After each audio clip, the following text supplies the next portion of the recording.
Acne Fox here. Welcome to another Genshin Impact walkthrough. Now, the last time we were able to Come on, enough escape procrastinating. from the tree that Let's the go. sages put, and now we're free thanks to meeting the Dendro Archon Vessel Lord Kusanao. Now, hope you guys enjoyed the video. Please like and subscribe for more contents like this.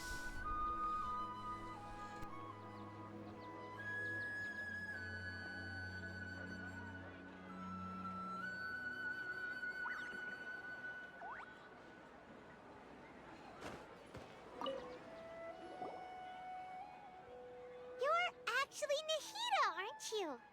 Paimon felt like Catherine was acting weird when we met at the Sub-Zero's festival.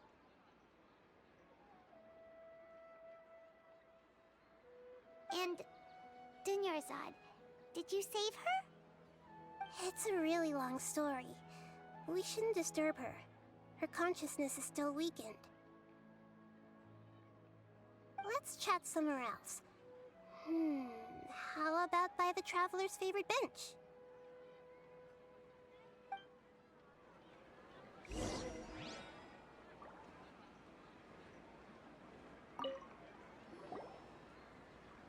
What's going on? Why are you two so excited to see me? Hasn't it only been a night? It's actually been much longer than that.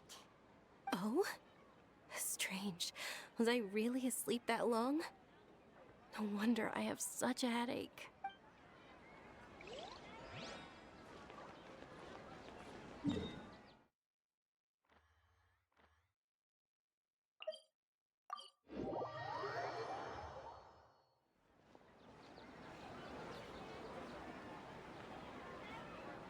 Let's talk about Dunyarzad first. It's such a relief that she's all right. After we parted on the last day of the Sub-Zero's festival, I left the city and saw what the Traveler had described. Among the countless dreams, I found one that was growing fainter and fainter. This proved my suspicion. Once Dunyarzad could no longer bear the Akasha harvesting her dreams, her consciousness began to dissipate. But this also meant it escaped the Akasha's control. Such a small fragment of consciousness can't last for very long, though. It will return to its original dream, where both will gradually fade until they completely disappear. I used all the power I had to keep her dying dream alive as long as possible, but it still wouldn't have lasted for much longer if it hadn't been for you two breaking the samsara. So it looks like we did manage to save Dunyarzad in the end. Not a moment too soon.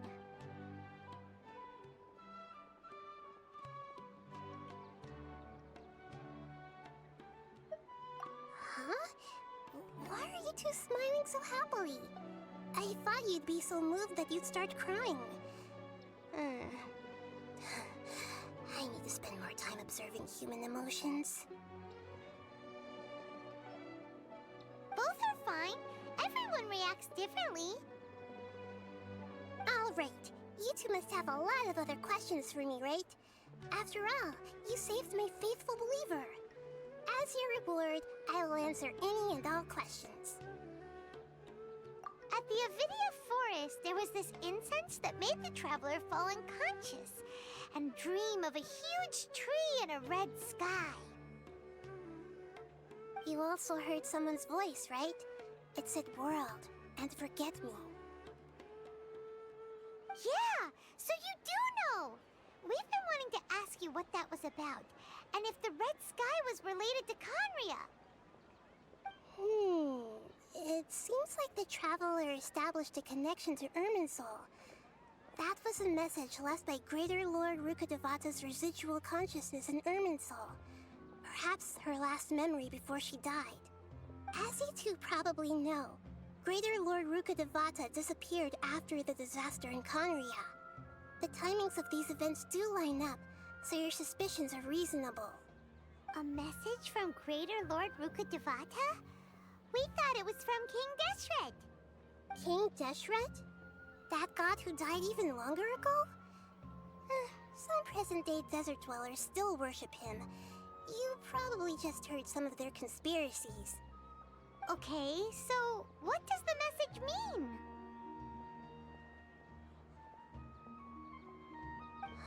I still haven't managed to decipher it. Even the Akasha isn't currently capable of doing that. Greater Lord Rukkhadevata's residual consciousness in Irminsul seems to be contaminated with something that has a very dangerous aura to it. Many devoted scholars go mad as soon as they connect their consciousness. I've warned the Academia about this many times, but people still keep falling victim to it. But I believe this is the key to saving Irminsul. That's why I've kept trying to decipher it.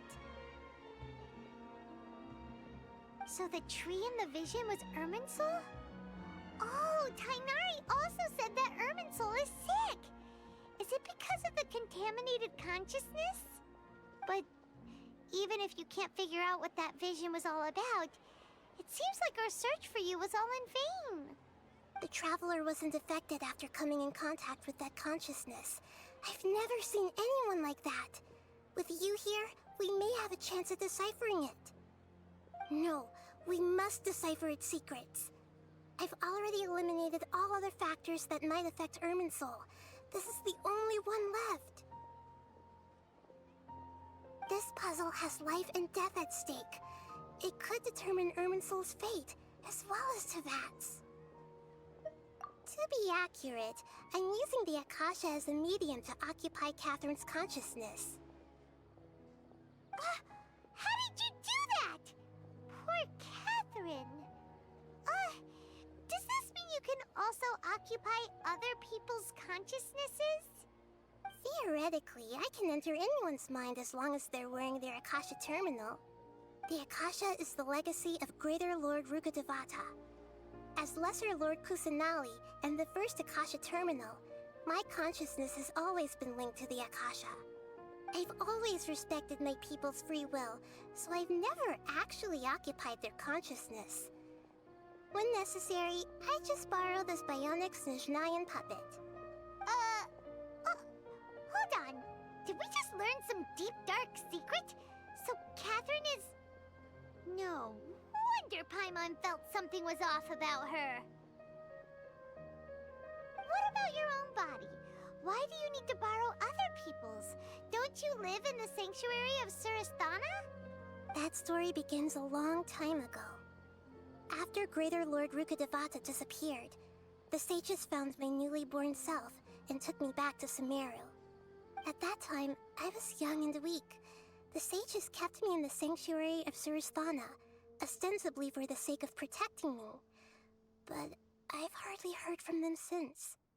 However, I do understand that they had hoped to find Greater Lord Rukkhadevata instead of me, a symbol of her passing. So, the sages basically put their new Archon under house arrest? How dare they! Why don't you teach them a lesson, Nahida? In some ways, they aren't wrong.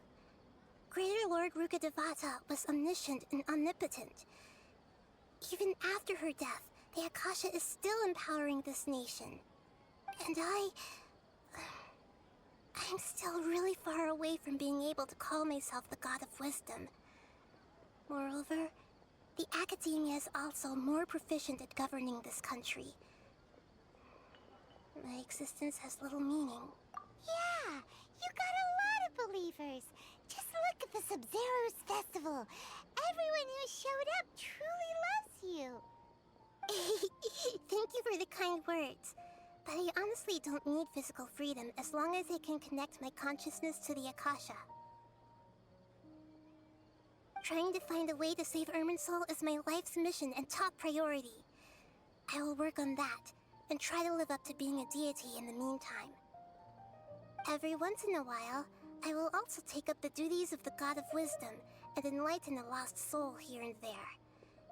Doing all that should be enough. There's never been any big problems with the Academia's governance of Sumeru. This is the first time I've seen them step out of line. I wonder what caused them to go down this path, and what they hope to achieve. Even though the city's residents haven't noticed anything strange, if the Traveler hadn't broken the Sub-Zero's samsara, the situation could have become dire. I tried to do some investigating in the Akasha, but I couldn't find anything suspicious. And all the people of interest seem to purposely avoid wearing their Akasha terminals. I think they're deliberately trying to hide something. Oh, that reminds Paimon. In Gandharvaville, there was a sage who had invited Tainari to join some kind of project. Could it be related? Regardless, I need to first investigate the sage's motives, make things right, and punish them if needed. But I'll have to be discreet, or they'll see me coming. You mean how the Akasha stops you from having dreams? Yeah, it's been such a long time. No one's noticed something's up? It's not that no one noticed. It's more like no one cared. Ultimately, it's all rooted in the sage's misdirection. Misdirection? The sages convinced everyone to believe that being unable to dream is a sign of rationality and wisdom. Not dreaming is a badge of honor in Sumeru, even if the truth is that their dreams are being reaped by the Akasha. With their propaganda in place, the sages can maximize their use of the Akasha to facilitate their research. Besides, Greater Lord Rukkhadevata must have created the Akasha in the hopes that it could be used to its full potential. That's why I've never come out strongly against this. Anyway, the perspective advocated by the sages drowned out any voices of doubt. By now, even those who never use Akasha terminals find it too shameful and embarrassing to talk about their dreams. Got it! I hope my answers were satisfactory, seekers of knowledge. To be honest, maintaining Dunyarzad's fading dream took a lot of mental energy. I think I may need to rest for a while. Oh, and you don't need to worry too much about the sage's activities for now. The Akasha won't be able to conduct another project on the scale of the Sub-Zero Samsara in the immediate future. Go and get some sleep. Leave everything to us. What a relief. This is truly the most exhausting birthday I've ever had. Traveler? Paimon? Why am I here? Do either of you know? Maybe you were sleepwalking. You know you can't wake up a sucker. We happened to walk by, so we thought we'd wait for you to wake up. I see. Huh. I should visit my maintenance personnel sometime. Oh, I'm fine. I better go. Thank you.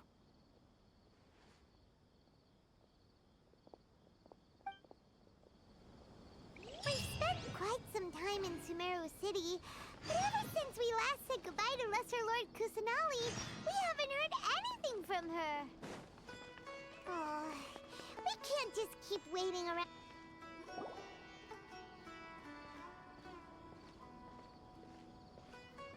Ad Astra Avisask. We meet again, you two. Hi, Catherine. Do you have any commissions for us today? Commissions, huh? Let me think. Oh, how about this? Please attend the Academia's Academic Symposium this afternoon and recite a love poem on stage. Wait, say what now? And if possible, please also use your camera to capture the reaction of the audience upon finishing the poem. Huh? What kind of commission is that? I see. It appears that you're not interested in this commission. In that case, please go to Port Ormos and convince the Eremites there to spend some time volunteering at the local orphanage. Hey, that's not any better.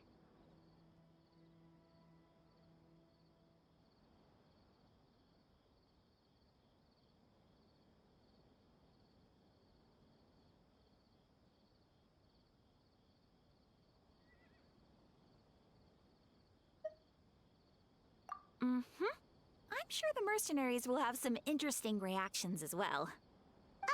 Paimon's gotta ask. Just who exactly has been submitting these commissions to the Adventurers Guild? Oh, the commissioner? Well, actually, I just wanted to see the two of you in action. Was it so obvious? I was hoping you would actually take one of those commissions. That kind of chance to observe humans doesn't come by often. Ah, so it's Nahida. Paimon just knew Catherine wouldn't crack those kinds of jokes. When did you get into her head? From when she said, "Ad Astra Abyssosque." So it's been you this whole time? Are you done resting up, Nahida? Yes. I've been sleeping ever since we parted ways, and I even had a really, really long dream.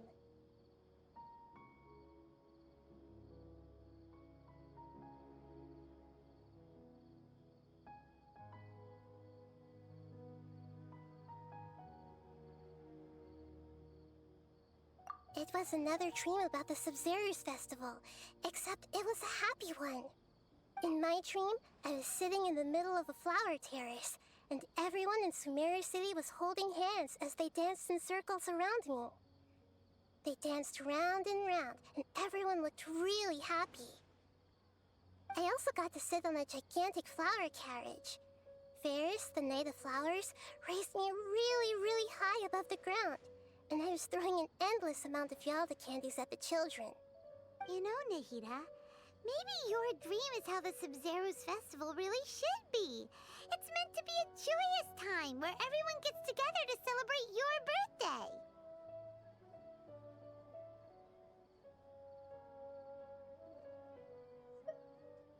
Huh? Wasn't I describing a really happy dream? Why are you both looking at me like that? Wait, could this be an example of the emotion known as pity? No, we aren't pitying you. That would only make everything worse. We just don't want you to feel too sad. By the way, have you had a chance to visit Dunyarzad? How's she doing? The Homianis haven't allowed any visitors after the festival, so we haven't been able to check on her. Yes, I paid her a visit right after I woke up. She was resting at the time. Her condition is stabilized. However, since Elazar is a manifestation of the withering on the human body, we can only cure it by finding a way to take care of Irminsul's own withering. But for the moment, our top focus should still be figuring out what the sages are up to and what they're planning. Right. Who knows what'll happen if they manage to pull off another scheme like the Samsara of the Sub-Zero's festival? So our first priority should be investigating and putting a stop to the sages' activities. As for how we should pull that off, let's discuss it somewhere else.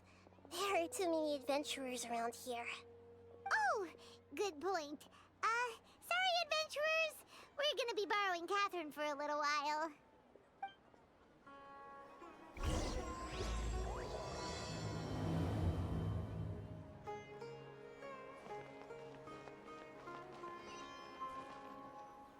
Let's continue our chat here. Okay, so do you have any ideas on how we can investigate the sages, Nahida? Actually, I've already done a little bit of work on that. But for now, I want to hear your thoughts.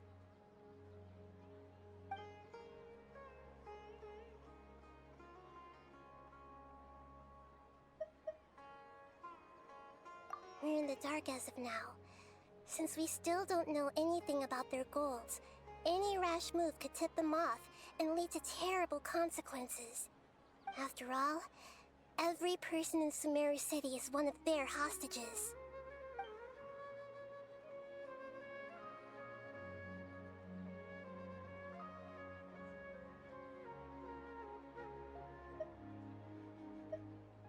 I've already tried that, but all the key members of the Academia, even the core of 30 guards, intentionally avoid wearing their Akasha terminals. It seems that from the very beginning, they've been guarding against info leaks from the Akasha.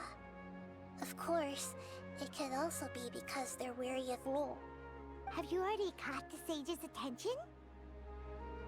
I'm guessing not yet, but distrusting me would make perfect sense if they've ever paid attention to the urban legends about me. In any case, I probably can't take over their minds directly. No way, that's too risky. You mean it'd be too easy to get caught? No, it's not that. We shouldn't involve innocent students in this. A single mistake could completely ruin their lives. Doing that would be ignoring the safety of my people for my own selfish goals.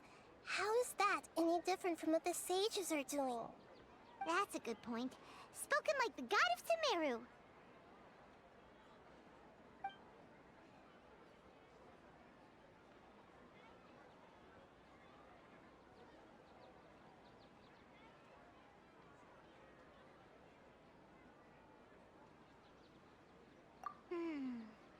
Are we really out of ideas? Nahida, you're super smart, so you already have something in mind, right? Don't keep us in suspense. Spill the beans already. According to a popular theory from the Vahumana Darshan of the Academia, rejecting impractical motions at the beginning of a planning session will give more weight to the actual proposal. Okay, but aren't you the god of wisdom? You don't have to use that kind of gimmick to make us take your ideas seriously. Well, I've been thinking that if I can't directly possess the leaders, and if I can't get ordinary people involved, then I should find someone who's already involved, but hasn't decided to side with the sages. You're saying we should recruit a spy? That does sound like it could work. Oh, before coming back, we met someone named Alhaitham. He seems like he acts alone, and he likes doing stuff behind the Academia's back. They probably aren't in cahoots. Actually, I already have someone in mind. Do you still remember that female scholar named Sataria? Sataria. Paimon remembers now. Isn't she the one who's always trailing behind the Grand Sage of the Academia? We ran into her basically every time the Sub-Zero's festival repeated itself. You could even say we're old enemies by now. Paimon still remembers the smug and mean way she always spoke to Nilu. I've always liked observing all kinds of people, and Sataria has always stood out from the crowd. She was born in the desert and was hailed as their greatest genius. Her academic gifts allowed her special admission into the Academia, and also gave her the opportunity to serve as the sage's assistant. Oh, Paimon didn't know she was from the desert. She must be pretty special then. Paimon feels like most of the desert dwellers around the city are working as mercenaries. The name Sataria means star. When she lived in the desert, she shone like the brightest star in the night sky. Later on, she was chosen by the sun. The star was given a place in the daytime sky to complement the sun's dazzling light. Soon after, the star witnessed the sun scorching the earth, which brought forth many disasters. The star began to waver. Instead of staying beside such a sun, wouldn't it be better to return and light up part of the night sky? But in the end, she couldn't give up the radiance of daytime. To cope with her shame, the star buried her guilt and closed her eyes.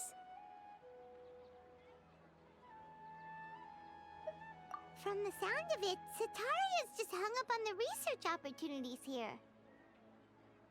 But she doesn't really support the Academia. She still feels guilty about not doing more for the desert, right? She's just running away from her problems. Indeed. When they are presented with complex moral issues, many people will simply plug their ears and go with the flow until the problem can't be fixed anymore. She's suppressing a lot of guilt, but before she realized it, she had already become the sage's accomplice. She can't deny her part in their schemes anymore. Right. We must somehow make her face her problems again. That way, not only can we get useful intel from her, but she can also use it as an opportunity to redeem herself. From my past observations, Cetaria will take a day off from the academia every 10 days to do some shopping in the city. Tomorrow afternoon just happens to be a shopping day for her. That'll be our chance. To prepare, let's go check out some of her favorite spots, and have a quick chat with a few of the vendors there.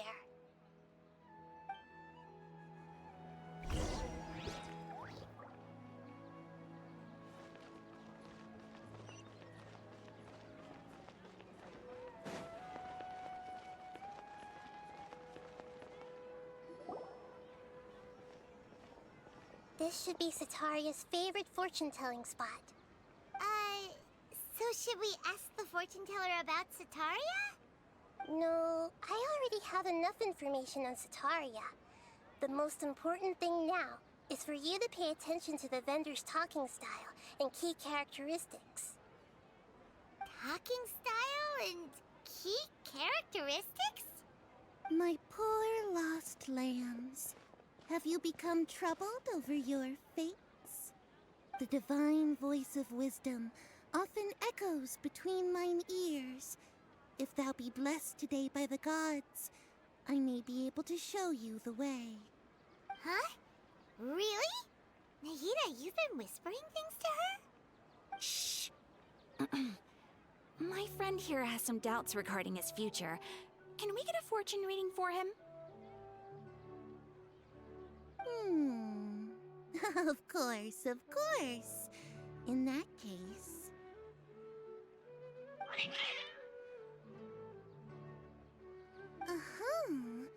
It would seem that Harut and Marut are quite wary of you. Perhaps, at some time in the past, you have somehow offended the gods. Only mocking the god of Animo, questioning the lord of Geo's financial savviness, and brawling with the god of Electro. Do those count? Oh, nothing. Go on, pick an aspect for her to divine.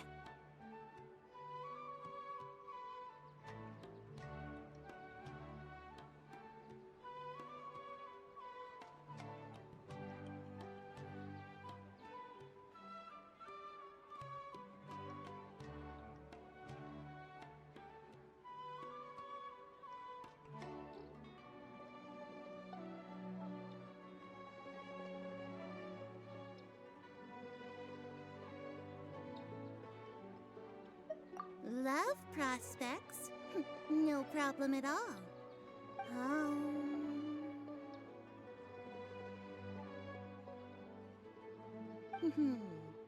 The gods have spoken. The truth shall be revealed. One who is fated to cross your path will appear on... Huh? So many people will fall for you. How could that be? Harut, Marut, did you two spoil my divination? I've never read a fortune so absurd. Actually, Paimon thinks this is probably the most accurate fortune-telling you've ever done. I admit that the orientation of today's celestial matrix is, suboptimal. As such, there will be no charge. Is that so? Well, that can't be helped.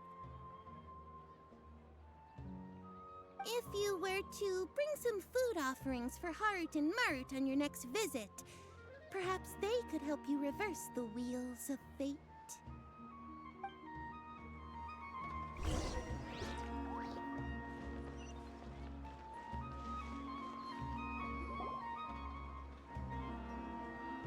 Is this another one of Cetaria's favorite stalls? Yep, it belongs to a king. His father helped Cetaria a lot when she first moved to Samari City, so she still comes by whenever she has time. When I start talking with him, listen carefully to the details of our conversation. Ah, dear customers, would you like to look at some pottery? We caught wind of your great craftsmanship, so we specifically came to take a look. Oh, I recognize you. Aren't you Miss Catherine from the Adventurers Guild? Sounds like I'm in for some big business. Speaking of, where did you learn this trade? I suppose you could say it all started with my dad. He's a mason by trade, but I picked up an interest in clay while apprenticing for him. After that, I began making pottery by myself in secret, and I simply changed trades when my works turned out well. Although it's a pity that I'm no longer making much use of the knowledge provided to me by the Akasha. That's nice. You're making a living doing something you love. So is your father still working as a mason?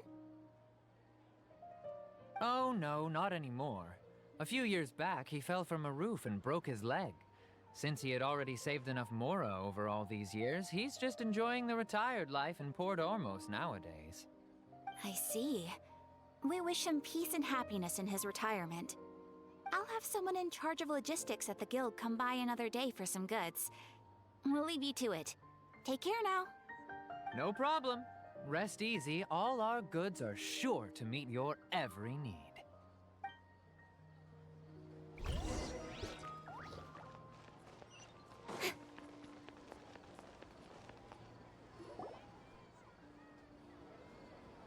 This should be our final stop.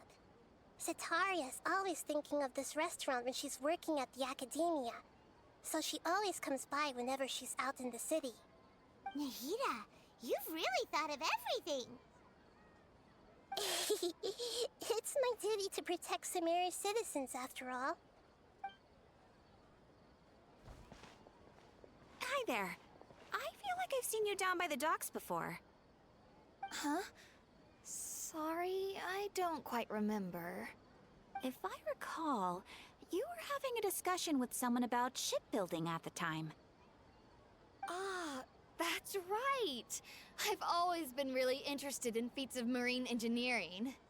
After all, I grew up in Liyue Harbor and spent my entire childhood staring at the ships going in and out of the port. I came to Sumeru to study, but failed to make it into the academia due to my lack of talent. But I'm still discussing all kinds of problems with different scholars, and I'm continuing to study and perform research from the restaurant's basement. I'm sure I'll get into the academia after their next round of exams. What an admirable spirit for learning! Amazing!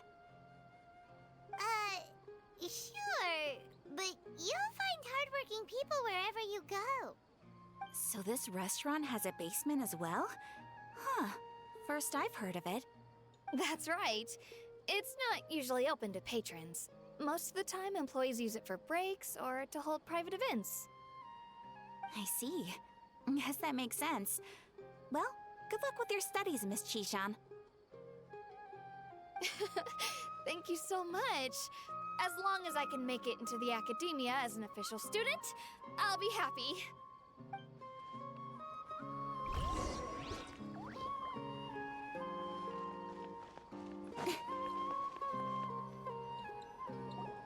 So, was that everybody? Mm-hmm. 3 familiar faces should be enough for Cetaria. What's the point of all the information we've collected? Nahida, you still haven't told us how you're planning to make Cetaria face her problems. Cetaria is already used to avoiding her problems, so we must find a way to break through her usual sensibilities. I remember you mentioned that the Eremites in Port Ormos are all making a fuss about the upcoming resurrection of King Deshret. Although it's all just a boatload of nonsense, the fate of her homeland may turn out to be Cetaria's soft spot. Oh, Paimon gets it now! You want to take advantage of the guilt Cetaria feels about her homeland. Although she knows she should return home to help the people of the desert, all she's done is conspire with the sages.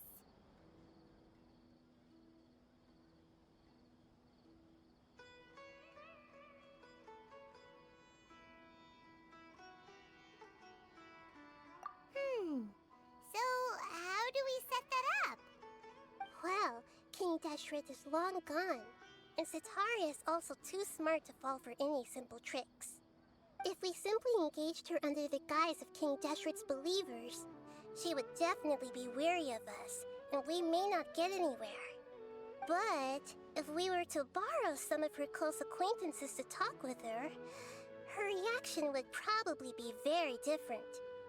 So, you mean you're going to possess those people we just talked to? Yep. Possess them through the Akasha. Imply they've already converted to the faith of King Deshret, and then convey our made-up will of King Deshret. As long as everything goes smoothly, we'll get through to Sataria for sure. She'll never guess that we had anything to do with it. Ah, so that's how you're going to use all the info we collected on these people. It's so that you won't slip up and break form. Possessing them will only work if you can manage to pass off as them. Exactly. So, best of luck with impersonating them. Huh? Best of luck? But we don't know how to possess anyone. That's no problem at all. I'll just share all their senses with you once I've possessed them. As long as you're also wearing an Akasha terminal, the effect will basically be as if you've possessed them yourself. Huh. That is pretty convenient. But why does he have to do this? Can't you do it yourself? Although I've been observing humans for a while, I've never been good at imitating them. You're not wrong. It's always been painfully obvious whenever you try to pass as Catherine.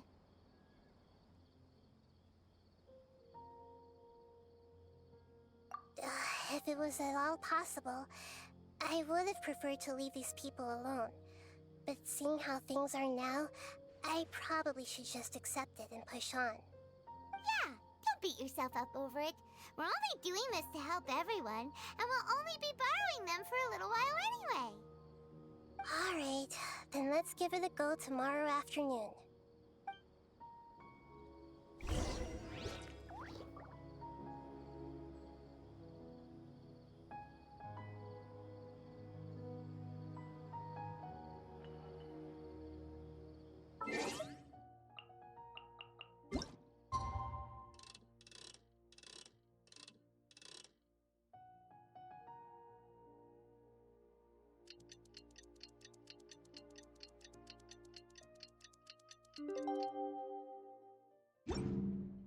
In adventuring, as in business, you always have to seize the opportunity while it's there.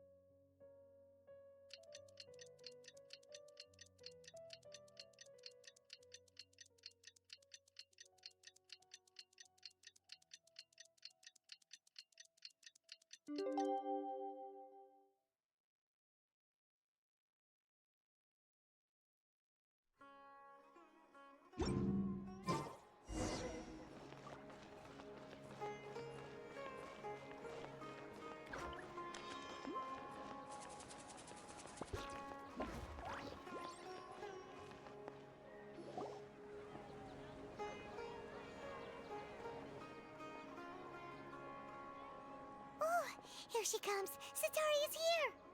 Let's quietly follow her. Once she starts talking to her acquaintances, we'll find a safe spot to begin possessing them.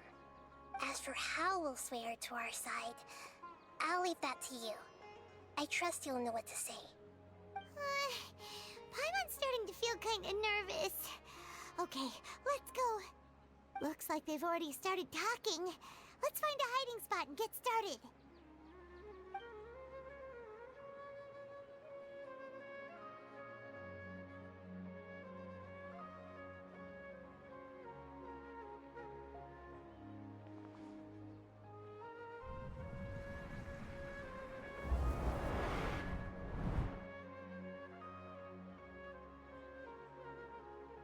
That's right. You really can't force anything when it comes to love. And besides, everyone around me has a very different background and outlook. Are you still listening to me, Nabia? Oh, of course I'm listening. You were talking about troubles with your love life, right? I heard everything you said. Okay then. You just seemed a little distracted for a moment there. Strange. Your cats seem pretty worked up. Is something wrong? I always thought they were quiet, happy kitties. Oh, what are their names again?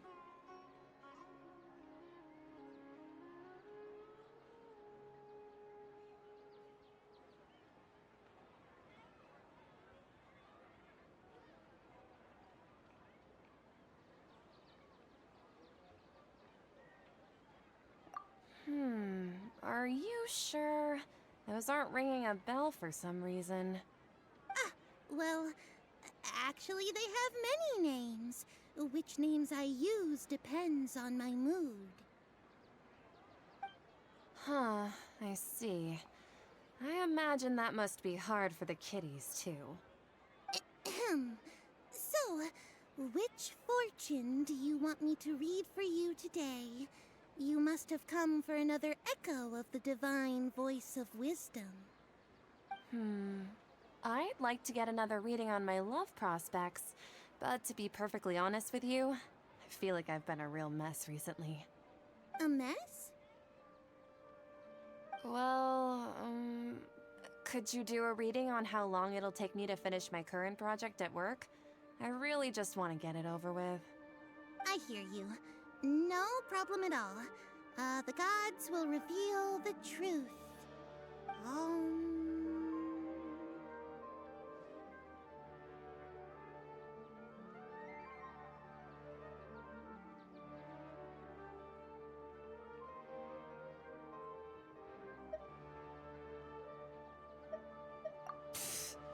Sorry, your new laugh is just so hilarious. I couldn't help it. Oh, please pay no mind to those kinds of details. The gods are asking, Setaria, why haven't you gone home? Why haven't I gone home? Do the gods really know everything I've been thinking about? Setaria, why don't you just go home? It's a demand now instead of a question. The gods seem to be truly upset. I'm sorry. I know I failed the gods. Please pass on my most sincere apologies and ask for their divine forgiveness. And if I may ask, Nabia, is there a specific god who's speaking to you right now?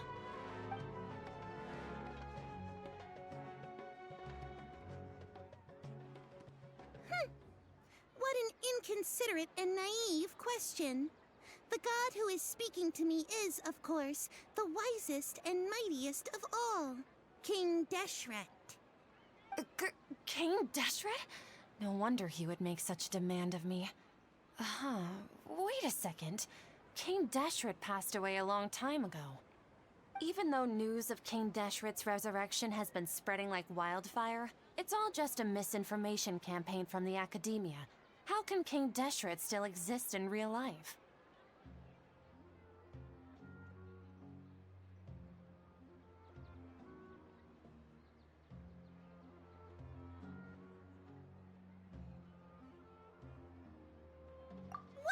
Insolence!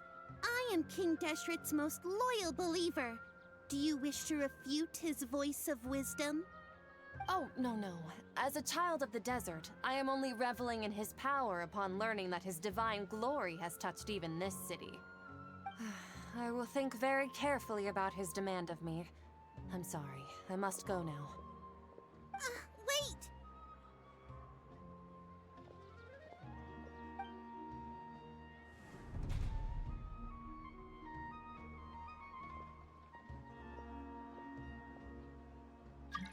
Whoa! She just ran off in a hurry. She looked pretty upset, too. Well done. Setaria didn't seem to suspect anything amiss. To have something she's been trying desperately to avoid show up out of nowhere and berate her, that must have shaken her to the core. Aw, Nahida, it seems like you understand human emotions really well after all. All I know are some abstract Harava taught theories. And in any case, My time with you has shown a lot of them to be utterly useless. I'm still trying to make sense of everything. Anyway, enough of that. Let's hurry and catch up to Sataria. He's out of Keem's now. Right on cue. Let's get ready to possess him right away.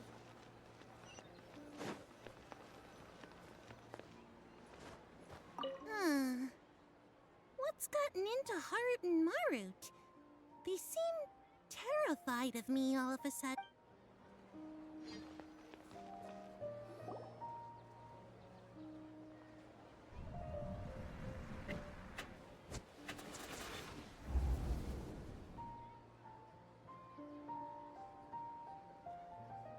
It's okay. I just got caught up in something.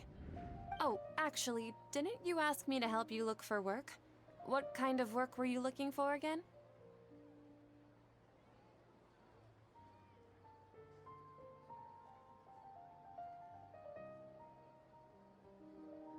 Gardening? But don't you hate everything to do with plants?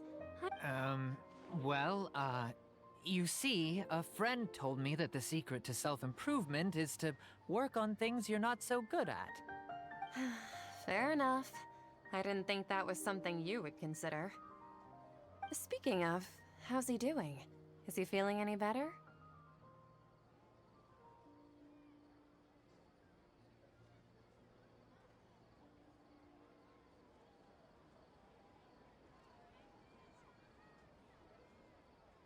Oh, that's good to hear. I've been thinking a lot about him. If I could get some more time off, I'd love to pay him a visit.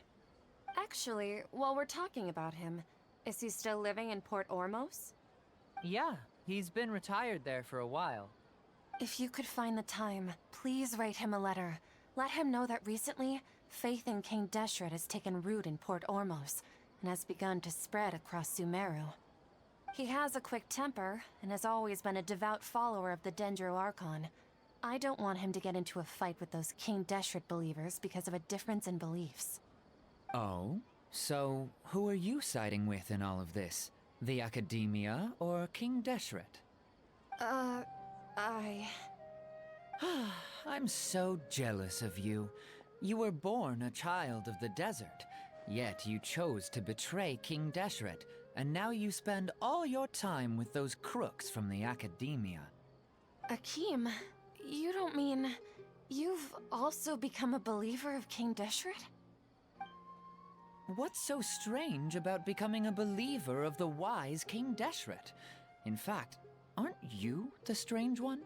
The one who still can't pick a side? Can't pick a side? Me? Whoa! Paimon had no idea you'd be so good at this!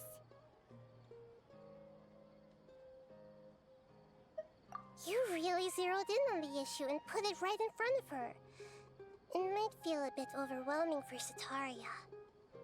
But once everything is over, I'll be sure to pay her a visit to her mind and explain everything. Anyway, let's keep going.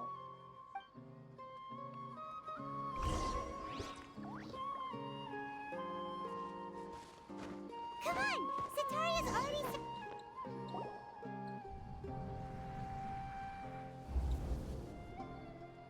So, Shishan, have you noticed anything weird in the city lately? Like, as if someone was trying to preach to you about something?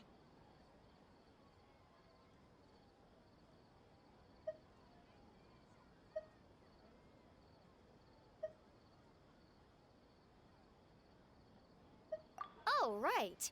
Speaking of strange things, I celebrated the Sub-Zerus festival so many times that I lost count. That was really weird. Wait, how could you be aware of that? That should be impossible. Nothing in the report indicated anything like that. Are you still failing to realize that the Academia's lowly tricks could never deceive all of Sumeru's citizens? Shishan, don't tell me that you've converted to King Deshret as well! What an absurd question. You make it sound like I should be ashamed for becoming a believer of King Deshret. In reality, shouldn't you be the one who is ashamed? You, who worked side by side with the academia and treated people as nothing more than experimental subjects. Please, please stop! Even now, Sataria's still trying to run from her problems.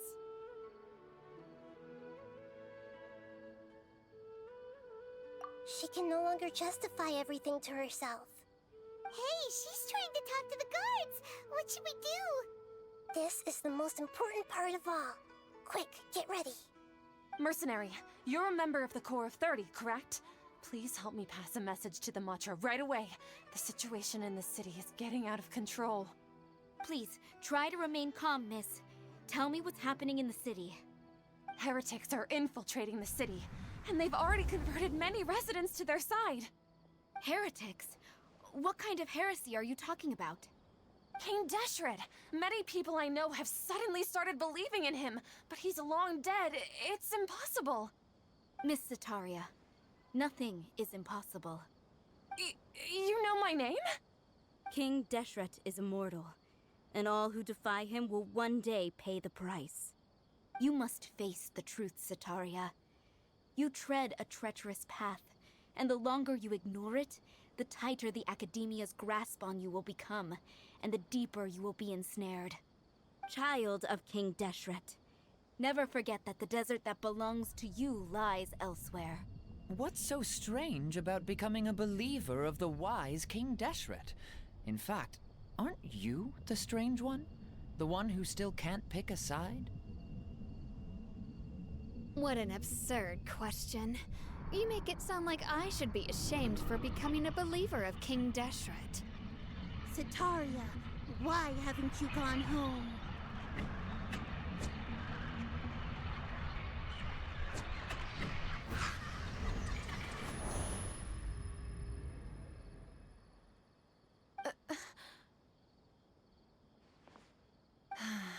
It seems that no matter where I run, I only keep finding more believers of King Deshret.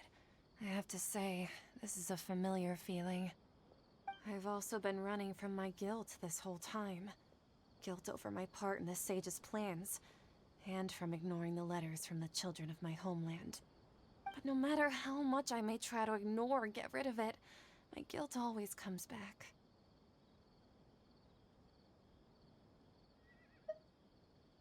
You won't necessarily lose your research opportunities by facing the truth. Besides, did you really want to conduct your research while carrying such heavy feelings of guilt? How do you know me so well? Are you truly just a believer of King Deshret? Or are you the god himself? That's not important. The important thing is to pass judgment on the Academia and its sages, and to correct their mistakes. If you could provide some assistance in this matter, perhaps it could serve as a form of atonement. I've actually never believed in the gods, but I've always believed in serendipity. Your appearance must be a fated opportunity for me to get out of this wretched situation. Please tell me, what can I do for you?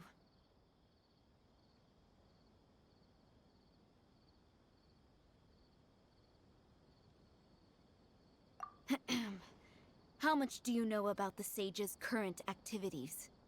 I was just one of the designers for the massed dream harvest scheme, which is what happened around the Sub-Zeru's festival. But I know very little about the full scope of the overall project.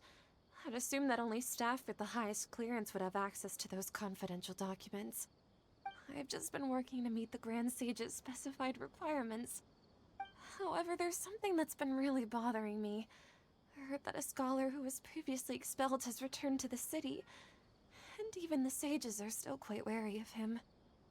To fight against the Academia, we will need to figure out the nature and the purpose of their work. Is there a way for us to get access to the confidential documents you mentioned? It should be possible if we're willing to take some risks. After all, I'm an assistant to the Grand Sage, and I've been working on many tasks outside of the project. One thing, though, I won't be able to transfer the documents to you through the Akasha once I get my hands on them. The sages have always closely monitored all activities within the Akasha. Let me see... let's use the most primitive method. Send someone to pick up the documents tomorrow evening at the Academia entrance. The Academia entrance.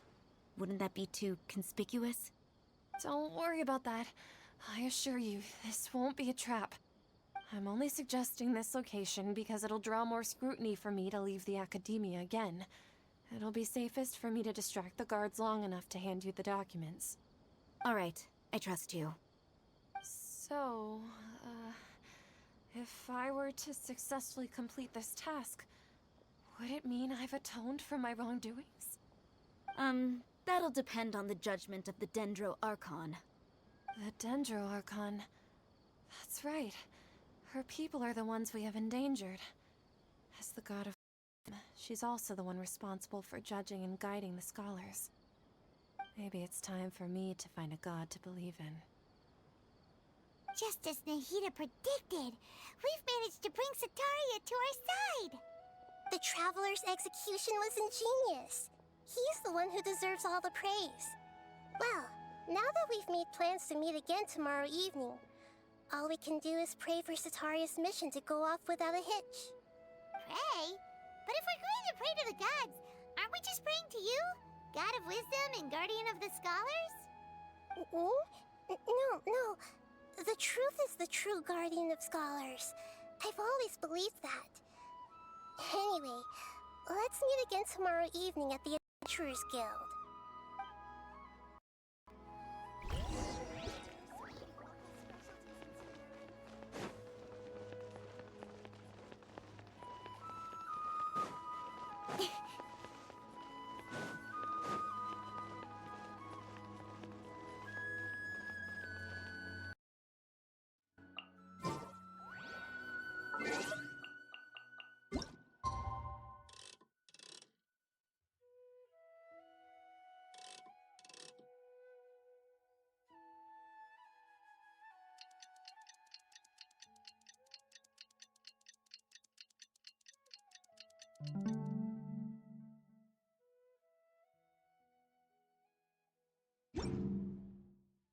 I'm all for work-life balance, but this is